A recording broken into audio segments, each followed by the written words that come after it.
information out as of 8 o'clock, winds at 125 miles per hour.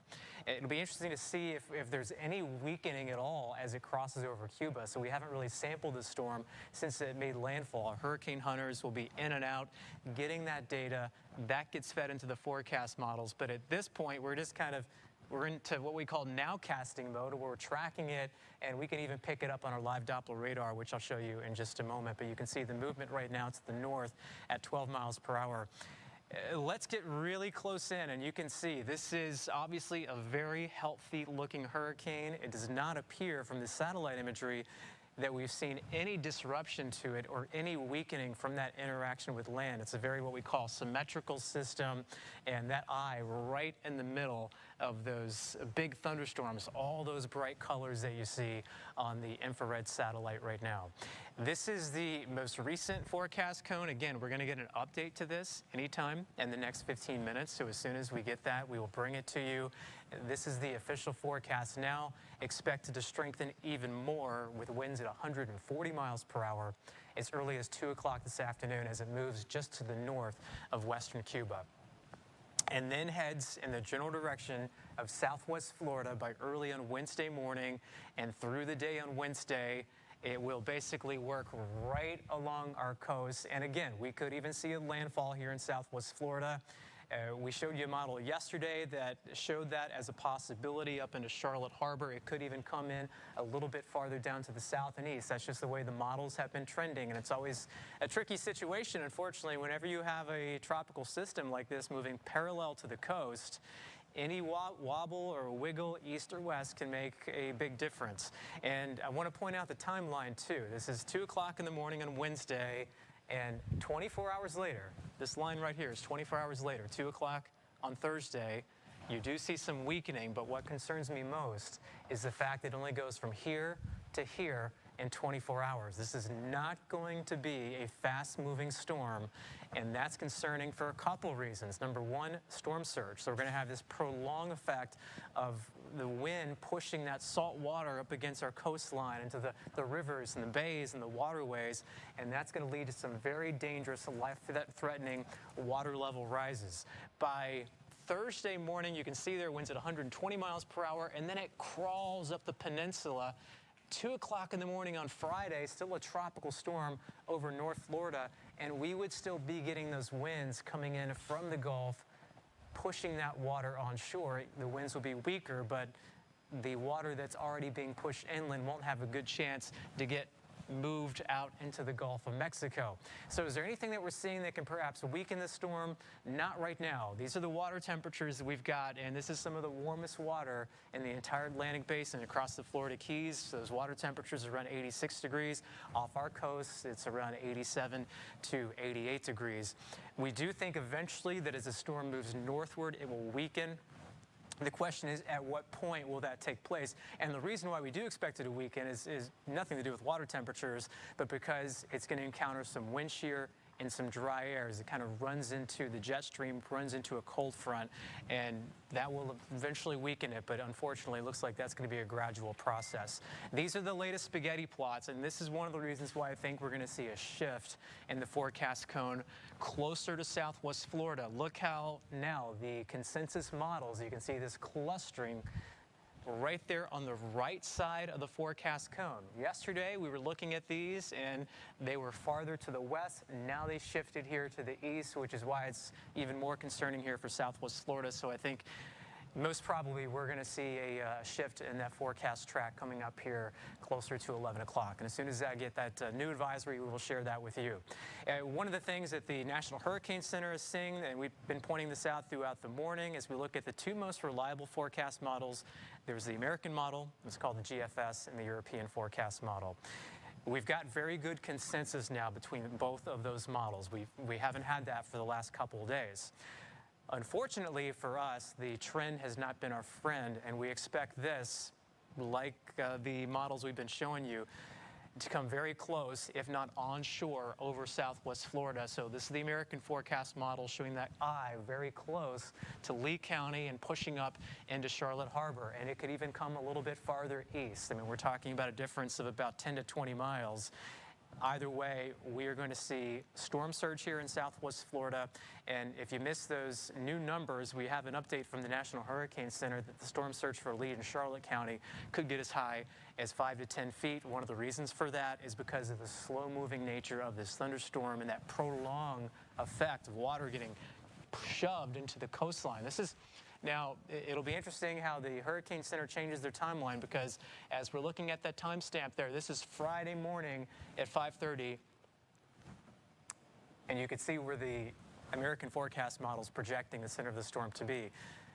This particular model stalls out the storm right over southwest Florida. Eventually, it starts to accelerate more to the north by Friday night. So we're talking about a Tuesday, Wednesday, Thursday, Friday, a 4-day stretch of feeling impacts from the storm. That's why it's so important. If you are in a flood zone, if you're in an evacuation zone, A and B, you've been told to evacuate in Lee and Charlotte County, you need to do so now, because the time is not on our side at this point. And we're going to walk through when we're going to see the worst of the storm surge. I've got a timeline for you coming up in just a moment. But I also wanted to compare the American forecast model with the European forecast model. And this is the consensus that I'm talking about. They're a little bit different, but not a whole lot. Honestly, it doesn't really matter, because we would still see some significant storm surge. The European forecast model, actually, with the new model coming in, having it pretty much right on top of where the American forecast model is, and that has the storm moving into southwest Florida as a major hurricane. And even as the heaviest rain passes us, you can see the winds coming in back behind it on that southern side. Look at those winds coming in from the Gulf of Mexico. That's not going to allow the water to go back out to sea, and that storm surge threat could be sort of a worst-case scenario for southwest Florida, so that's what we have to prepare for. All right, so I want to show you what's happening right now with the storm, and I mentioned a second ago that we can actually see the eye of it as we look from the NBC2 First Alert Live Doppler radar combined with the radar from Key West, and you can see very clearly right there, there's that well-defined eye, and we're going to keep track of this. See this line right here? This is the path of the storm. This is the history of the track of the storm. So we're going to be looking for any wobbles. And it looks like the eyes actually might be a little bit to the east or to the right of that track. And all those little wiggles and wobbles are going to be very important for exactly where it comes ashore and where we could see some of those stronger winds. But you can see the eyes actually made it back over the water now after making landfall earlier this morning. And there's the eye wall. Those areas here in red, that's where the hurricane force winds are. And those winds at 125 miles per hour. Now, currently, the way it is the hurricane force winds extend from the center 35 miles out. So the entire storm doesn't have those 125 mile per hour winds. We're talking about 30 miles from the center, but we expect the wind field, so to speak, those hurricane force winds will continue to grow outward, and the tropical storm force winds go out about 115 miles from the center of circulation. And that's why we have tropical storm warnings for our inland areas, even though you might not be within that eye. Those tropical storm force winds go out pretty far. As we track it from southwest Florida, I just want to give you a better idea of the distance of the eye of the storm from, let's say, Marco Island. So southern Collier County, this storm is now 228.9 miles away, if you want to be exact, from Marco Island. And again, it's moving to the north at 12 miles per hour. I want to fly in quickly to southwest Florida because we're starting to feel those impacts today. These are the outer rain bands, that tropical moisture coming in, and thankfully so far this morning, we haven't seen any severe weather. This is mostly just some light rain. You're going to notice the breeze picking up throughout the course of the day. And we're going to be watching for some of these cells to potentially produce some tornadoes. There is that threat for some isolated tornadoes today. We do have a tornado watch in place for Collier and Hendry County. These will likely be extended. This currently goes into effect until 5 o'clock, but I think we're going to see this tornado watch lifted up into Lee and Charlotte County a little bit later today as that tornado threat moves northward. Looking at some of our live cameras, and we've got lots of views from all across southwest Florida, which will be critical as we monitor Hurricane Ian and watching the water closely. Remember, it's all about the water. There's a live shot from Fort Myers Beach. If you were here for Hurricane Irma, we were looking at this camera, and there was one point where you had what we call kind of reverse storm surge, where the winds are coming offshore and it pushes the water out. So I don't know if you remember this during Irma, but there was one point where the water actually almost came out to the end of the pier, but now we have the opposite situation where our winds are coming onshore by Wednesday, and that's going to push the water onto the coast. These are the main impacts, the threats that we expect to see here with Hurricane Ian, the big one, and I've actually raised this now to a level 5, so that's as high as it gets. The storm surge at a level 5 for us here in Southwest Florida, the heavy rain threat at a level 4, flooding also almost at the top of the scale, and some of that will come from the rainfall, not just the storm surge that we expect to see. We could see anywhere from 5 to 10 inches of rainfall. The wind threat up a bit now that the storm looks like it's going to move closer into Southwest Florida at a level 3. Isolated tornadoes, that's at a level 2, and that's only going to be while we're in that northeastern quadrant of the storm. So that's going to be this afternoon, tonight, and into early on Wednesday, and we will likely see some power outages. I might even lift this up to a level 3 here, but with those hurricane force wind gusts, we're probably going to see some widespread power outages across Southwest Florida. So that's something I want you to prepare for. Make sure your batteries are charged. Maybe you have a portable batteries where you can charge your cell phones. That'll be critical to get some of this weather information. And hopefully you have a weather radio as well. We're going to be simulcasting with our radio partners, Sunny 106.3, B103.9, ESPN, as well as K-Rock. So I just want to make sure you remember that so you can get weather information in case the power goes out. Another final thought here with the storm surge. The numbers are constantly changing, and they're probably going to get some more updates here, but this is what concerns us.